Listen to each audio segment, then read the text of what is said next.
গাড়ি চলাকালীন বা গাড়ি রাইড করার সময় বেশি প্রবলেম হয় যে বাইকগুলোর কিট থাকে। তো সেই কিটের যে বাইকগুলো আছে সেই বাইকে আসলে একটা নর্মাল প্রবলেম সবসময় ফেস করতে হয়, স্ক্র্যাচের প্রবলেম ফেস করতে হয়। দেখা যায় আপনার বামে কোনো ভ্যান, রিক্সা বা অন্য কোনো যানবাহনের দ্বারা দেখা যায় এই ধরনের স্ক্র্যাচগুলো পড়ে যায়। তো আমরা এখন কেপিআর এর হচ্ছে টাচ আপের কাজ করতেছি, এখানে যে পুডিং এর কাজ চলতেছে। তা বিভিন্ন জায়গায় হচ্ছে স্ক্র্যাচ ফালানো। তো এটার আমরা একদম ন্যাচারাল একটা লুক আনার চেষ্টা করব।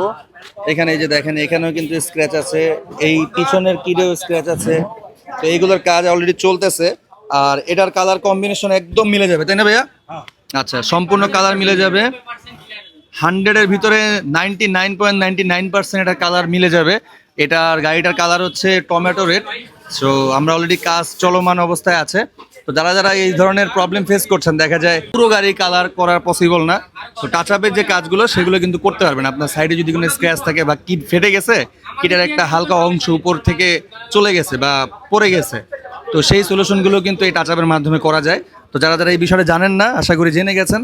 সো এই ধরনের প্রবলেম যদি আপনি ফেস করে থাকেন তাহলে আমাদের সিরাজ এন্টারপ্রাইজে চলে আসতে পারেন। অলরেডি কাজ আমরা শেষ করে ফেলেছি। এইখানে কালার কম্বিনেশন মিলে গেছে এবং একদম কাঁচা রং, যার কারণে হয়তো কিছুটা বোঝা যাচ্ছে। কালারটা যখন একদম শুকিয়ে যাবে তখন একদম ন্যাচারাল একটা ভাইব চলে আসবে। সো যারা যারা স্ক্র্যাচ নিয়ে ভুক্তভোগী, সিরাজ এন্টারপ্রাইজে চলে আসবেন।